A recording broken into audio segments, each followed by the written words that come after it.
it bothers me that I can't reach everybody, because I try so hard. I pray to try to reach more of you, because I know what it feels like. I was there. I know what it feels like when you know you can do it, but it just seems like it's just outside your reach. Your fingertips are just almost touching it. You can see it. You can almost grab it. You just got to hold on a little bit more time. Keep doing what you're doing, and it'll happen. Any other time when you're trading your 5 handles, getting out, when you're hitting it and you're content with it, there isn't this invisible barrier out there.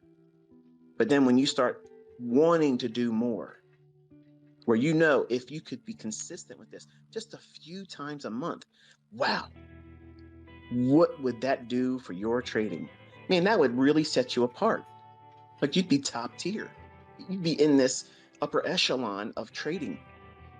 Everybody would look up to you, and you'd feel good about yourself, and you would feel like this is really respectable results, because you probably aren't really thinking that your 5 handles consistently every single day is respectable, when it is.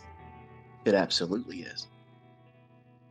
So there's a balancing act that has to be maintained in your growth. In the beginning, you're scared shitless. You don't know what you're doing. You're afraid to take a trade. You're afraid to lose. You don't want to be wrong. So you're worrying about all the wrong things in the beginning. But once you work out all that stuff by experience and conditioning yourself with back testing, doing demo trading, and you work your way into a very low threshold of real monetary risk, when you decide to get into live fund trading, you start with a very small amount of leverage.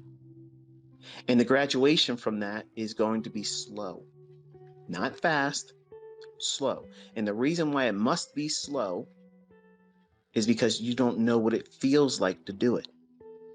When you start building up these larger positions, whether it be a funded account challenge, or whether it be now you're funded with a company, or you're trading with real money, those things are going to be heavyweight factors on your psyche, because you're going to be constantly worrying about, did I do this right? You're going to know that you did it too soon. Guaranteed it's going to happen. You're going to feel that. You're going to feel it. And it's going to cloud your mind. You won't even be able to know when the market's telling you, I'm not going to do that. But you want it to be so badly delivered into your hands. You won't see it. You will not see it. And you'll hold on to it too long. And the worst case scenario, which is what you're trying to avoid, will actually happen. It will come back and roll against you. And that nice, big, handsome profit you had that was unrealized, and you knew you should have fucking got out, at least with a partial, you didn't do it. So now what are you doing? You're kicking yourself in the ass about that. Not ready. You're not ready.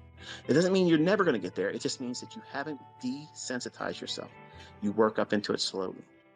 Now, partials, and I'll say this in closing, partials are a huge, huge benefit to, number one, developing students, because it teaches proper money management and proper trade management.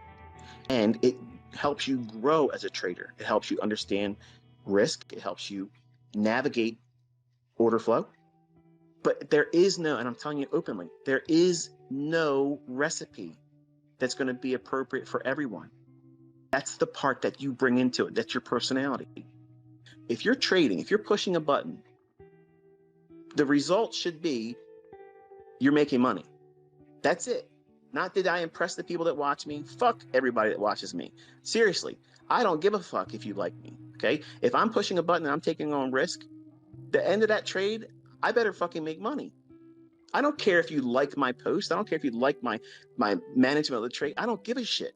Because whether you like what I did or whether you didn't like it, if I didn't do something I didn't feel I should have done, or didn't do something I should have done, I'm beating my ass up mentally over that. You could never troll me. Any of you could never troll me as hard as I do myself if I know I did something incorrectly. Cheerlead yourself. Say, you know what? I fucking did this shit today this way and it paid out. I'm fucking hammering it. That's right. That's exactly right. And people think that's arrogant. Fuck them. Fuck these people that talk that shit, because they are not making money. So they're fucking miserable. They're miserable. But you're letting those types of people creep in, and they're trying to arm wrestle that shit. Oh, I'm gonna show the brokies, the haters, the fucking ICT retards. That's what everybody fucking says about everything. And that kind of stuff is not necessary. You're increasing the level of difficulty for you to focus on what it is that you're really doing this for, which is make money. I've watched both of you literally get into fabulous fucking trades. Fabulous. And then later on, that wasn't enough. You weren't content with it. You went and did more. Or you had open profits. You had it right there. And you both have said, I just want to get a little bit more. As soon as you fucking say that, as soon as you feel that fucking impulse, I'm telling you, this is what I did to fix me. That King Kong moment. That's Larry Williams said that, if you ever get this impulse when you're in a trade and you whip out the calculator and you're like, I'm going to figure out how many, if I do this, if I hold on to it this much more, and if I hold on to this and I don't take much off of the position, I hold on to everything, I'm going to be able to make this much money. As soon as you start changing your mind about what you think it's likely to do or how far it's going to go beyond what you thought, and I don't know if you realize it or not, but as soon as you say it out your mouth, I don't know if I should, that's it. Close the fucking trade. You are managing your money. You're managing the risk. You're managing your trade. And guess what you're also doing? You're managing the expectation of your audience properly. That means you are seeing something. Your audience is watching you. And then now what are you doing? You're taking the action on saying, okay, I am no longer able to focus on this. It doesn't mean you suck as a trader. It doesn't mean that your concepts blow. It just means that you, as the operator, working in that market environment, you now have to pull the plug on the trade. And guess what you're doing? You're pulling the fucking trade at the height of the profitability while you're in the trade. If you just focus on what the fuck you're doing, and when you get these little vibrations that tell you, what's probably turning, close it. I've been doing it longer, and I would not look at that as weakness. But you probably think it's weakness. Oh, I got another trade I bailed. Who the fuck is going to sit around and say, you're in thousands of dollars in profit and you collapsed it at the height of the trade, right then and there, it went further, but that's a failure? Nobody would say that. There ain't nobody out here that has common sense is going to look at someone in a position, start to finish, and they have thousands of dollars in equity and they close the trade. No one is ever going to say that's a fuck up. No one's ever going to say that's a failure. No one is ever going to say you did that wrong. And if they did, they're full of shit. But because you're trying to make these monumental Olympic-sized feats, the real sole reason what you're doing it for, you've made this something other than trading. You've made it an action movie. You've made it I don't know. You've lost the plot. And so many of my students and everybody else out there that teaches, I'm sure you have students too, that have done this shit. They lose the plot. You're in this to make money. You grow from a starting point that's rather modest, and you graduate over time, adding a little bit more and a little bit more. And you may discover that you won't become a 100-handle trader, but you can beat the fucking socks off of 30 and 40 handle runs. And you can find them all week long, up, down, sideways, everywhere. But a 100-handle run might not be your thing. Right when you feel that uncomfortable point, at the height of your trade, that's when you're doing it. You know subconsciously you should be closing that trade. You know it. But what you're really wrestling with, it's not because you're afraid that it's going to go and run in your favor. You're afraid if it does do that, that the audience is going to say, you fucked up, you didn't get that big run. That's really what's going on. That's what's going on. And you're not wanting to close the trade at the height of the trade's profitability when you're feeling that uncomfortable threshold because you haven't been there enough times yet. You're not desensitized. This is all new territory for you. And it's awesome watching it. It's fucking amazing watching it. I love it. I wish more of you would do it. I would watch the shit. I'm telling you, I would. But when you feel that discomfort, that's growing pains. That's you doing that last repetition to failure. Stop. Don't go anymore. You're not going to get any more muscle growth. Stop right there.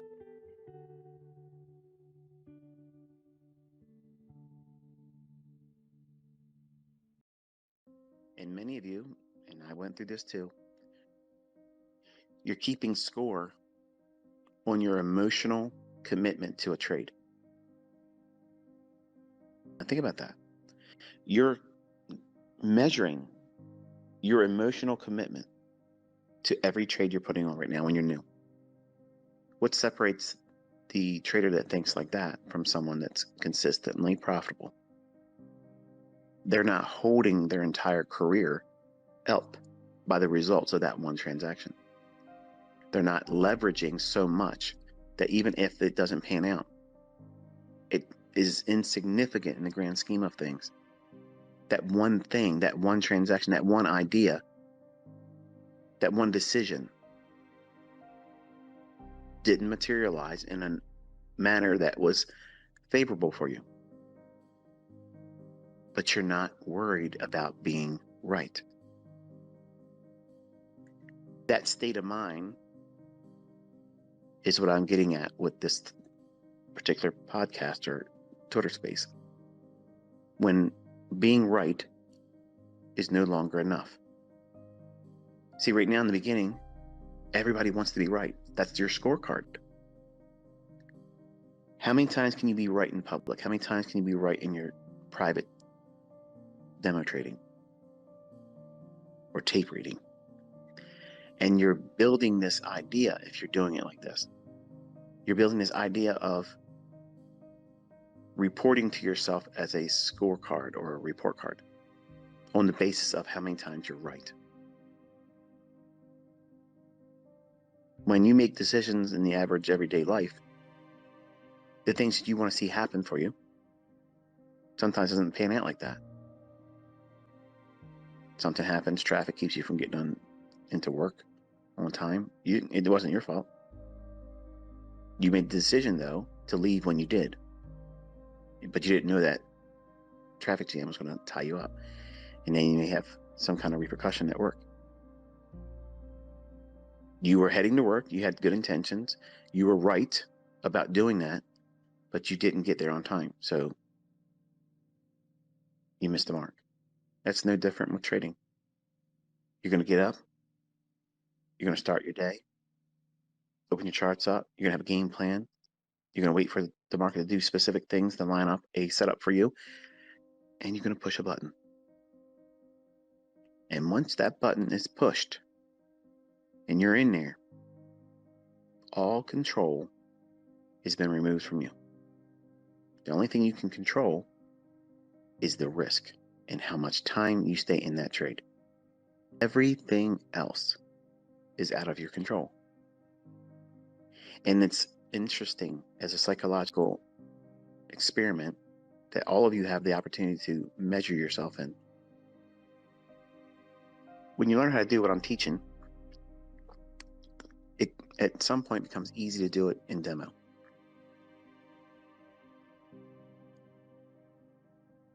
You get confident that you can do it consistently.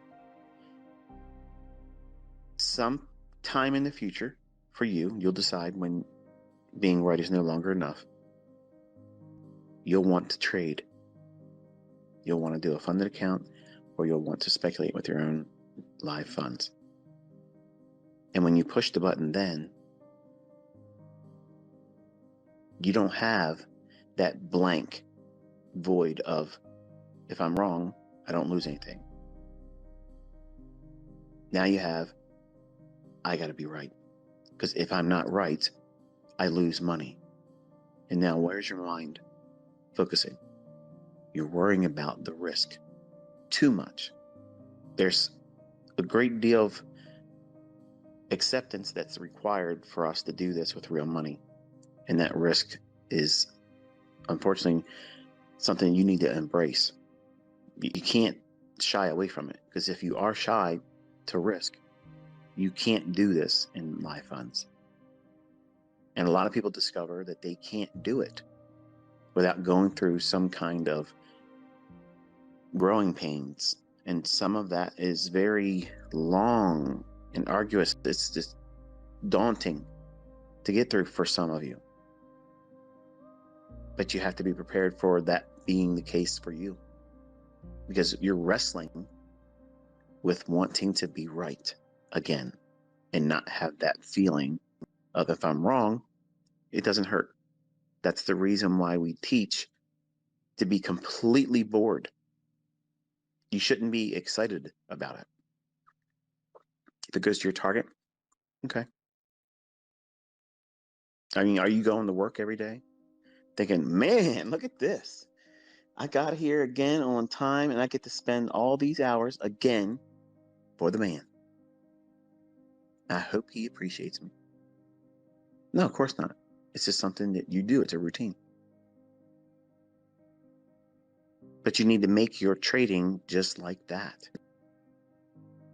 And the only way you can get it like that is by completely desensitizing yourself to the outcome. Making it all about, am I following the rule? Am I following the protocol? Am I managing risk impeccably? Are you doing everything to preserve capital first and foremost?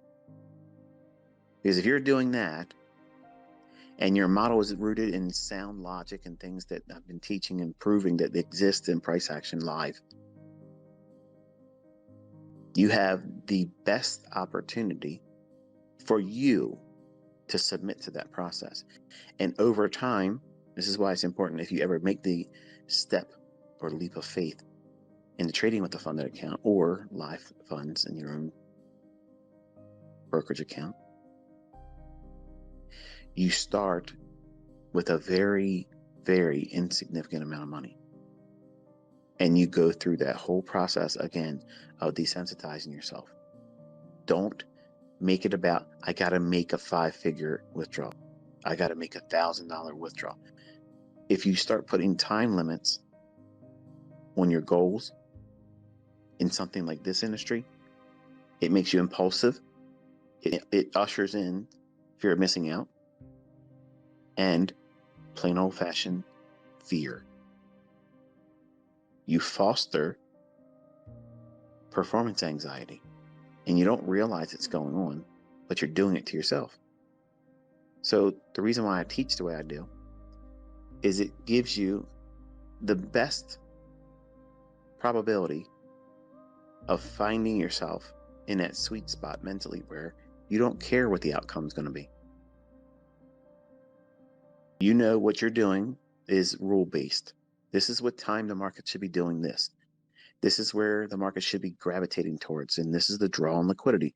I'm submitting to that idea when I'm looking at the charts, and I'm waiting for something to be a catalyst that I've been studying for months and did back testing on. I see it, it makes perfect sense to me, and I know where to place my stop. I know when I would move my stop. I know when I'm going to take my first and second, third, if it's possible, partial. I'm also looking for the things that would negate the idea. What kills the trade idea? These are all things that you have to have understood. Just because you have been consistent here and there with demo, don't think that you are prepared to trade with a funded account or live funds. You're not. You have to be completely bored of the outcome. It's the same thing. You're doing the same thing over and over again. There's going to be a state of impatience because you'll get to this consistency stage where you can do demos and you're able to find it and do well with it. Very little drawdown. It goes to your targets and you're done. And you start forming these disciplined ideas about how many times you're going to trade per day or session, and then you're going to stop. No matter how good you feel like you're on the side of the marketplace, no matter how dialed in you feel, it's time to close and get up from the table, take your chips, cash them in, and come back tomorrow. But that's very hard because being right is addictive. Being right is what everybody wants to experience all the time. And they want to feel that consistently too soon. It's something you can't obtain quickly. You have to go through a process of submitting to back testing, studying old moves, tape reading, then demo trading, And all of that requires a great deal of patience that most of you don't have. I got patience, ICT. I was reading some of the comments before I started this Twitter space, and some of them were saying, I just started trading using what I learned from your 2022 mentorship. I just finished the last videos, and I'm going for my funded account next week. You're not ready. I don't want to take away your passion or your drive, but I do want to be a voice of reason. You are not ready. You're not. So when I talk to you and I try to give you these discussions, it's meant for you to take them under advisement. So that way it gives you the proper mindset, because without the proper mindset, it doesn't matter what my tools are suggesting in the charts. You'll do something incorrectly with it. And you may not have the discipline or the maturity to identify it as your personal weakness and not that these concepts are failing. In the beginning, it's going to be easy for you when you don't do something right. Oh, it's this that happened to me. It's that happened to me. It's because he didn't give me a clear idea how to use this. Well, if that's true, you should not have been taking any trades with it. You have to be completely 100% responsible. That's what a trader that's consistently profitable is. They own everything they do, the bad and the good. And they're not influenced by anything outside of them, whether it be another influencer online, another trader, somebody out there that seems to be doing better than you. And you'll develop these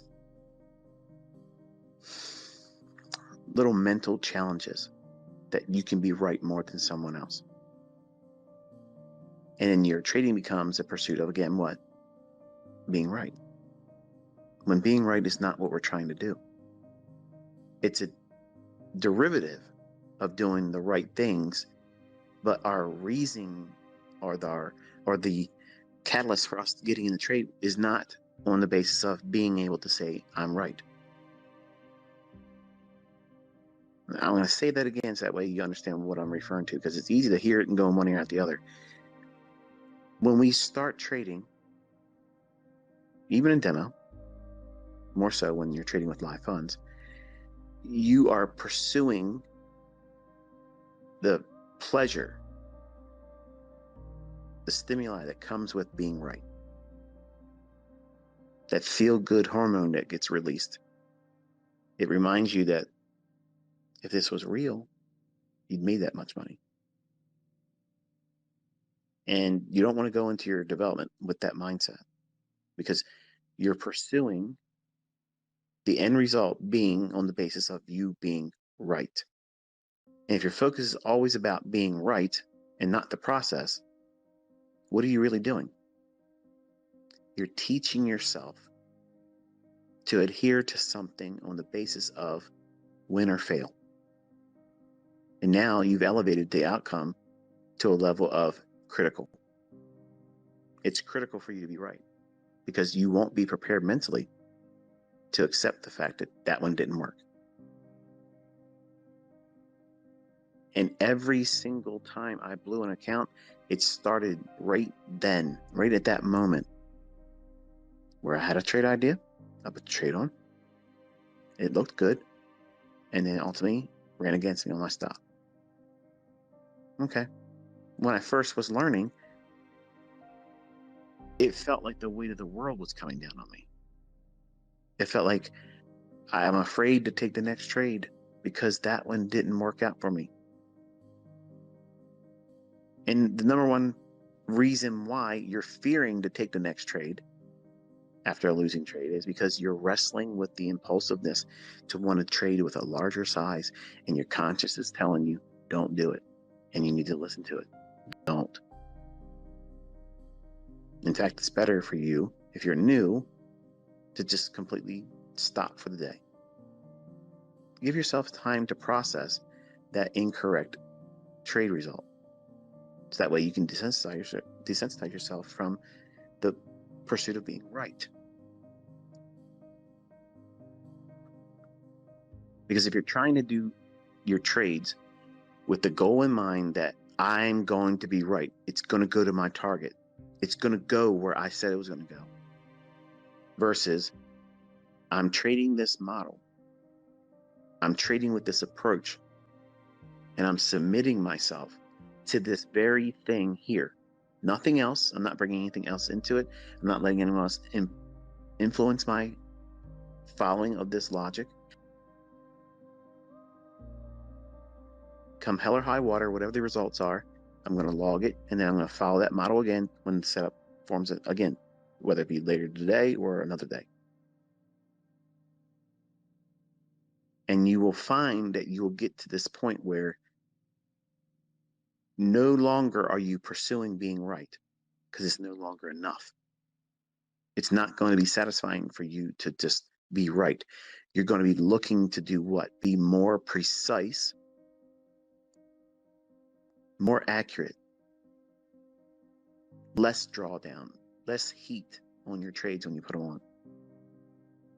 More confident to hold for not your first scale out profit. Your first profit now would be your typical second partial. That's how you graduate into that point of holding for a full pull.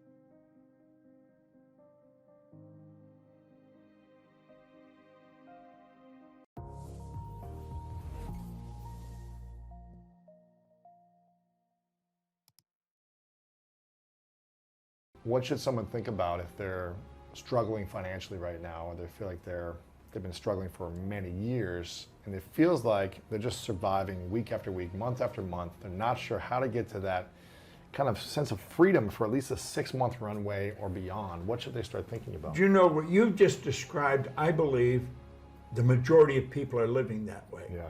The majority. Now that's rather sad, but I think it's true. And it's because we only have one problem in the whole world, and that's ignorance. They're living in ignorance. They don't know that what they're doing is going to keep them where they are. And they keep doing it because they don't know how to change. They're overwhelmed with the debt. People are saying, I need the money. They haven't got it. They want to take their family on a vacation. They don't have the money to go. So they may borrow it and go anyway. Now they got more debt. They have to understand that they don't have to live that way. I wrote a book called You're Born Rich. The truth is you are. Most people are just a little short of money, but you are born rich in potential. And then you focus on prosperity. You've got to have a financial goal. You've got to work toward it. And you've got to understand that you can earn more than you're earning. And wealthy people don't have one source of income. They have more than one. I was earning money all last night while I was sleeping. Yep. You can actually earn more money when you're sleeping than you can spend when you're awake. Yeah. You know, it sounds like a cute line, but it's true. There's no end to what we can earn. If you are not getting information from someone who is already wealthy, then you're probably getting information from the wrong people. Most people ask their brother-in-law, or the guy next door, or the girl they know, how do I earn more? Hell, if they knew, they'd be earning it. They don't know. And most people talk to people that don't know. Carlyle put it very well. He said he did not believe in the collective wisdom of individual ignorance. And that's where most people are getting it from, people that don't know any more than themselves. I was on the fire department in a suburb of Toronto, and there was a man near there who became a friend of mine, Ray Stanford. He gave me a copy of Think and Grow Rich, and he said, Bob, if you do exactly what I tell you and read this book every day, you can have anything you want. Well, I mean, I was unhappy, I was sick, I was broke, and you know, and if anything you want, I thought it was nonsense. But he said something else. He said, listen, my way's working, yours isn't. He was happy, healthy, and wealthy. The guy always had money on him. And big, healthy guy. And he said, you're unhappy, sick, and broke. So he said, I must know something you don't know. Why the hell don't you do what I tell you? And so I started to do what he suggested. And he said, what do you really want? Well, all I wanted was some money. I I was earning $4,000 a year at the time, and I owed $6,000. If I had paid everything I earned for 18 months, I would have just broken even. Wow. It was an impossible situation. And he said, listen, write what you want on a card. Now, I got a gold card in my pocket. I've carried one ever since. He said, write what you want in the card. You can have anything you want. So he said, what do you really want? I said, I want some money. So I wrote that I wanted to have $25,000. And now, if I had got together all the people I know, or knew at that time, and put all their money together, we wouldn't have come up with $25,000. We probably wouldn't have come up with $1,000. I mean, it was an enormous amount of money. It was nuts. So I wrote that in the card. He says, you got to read it every day.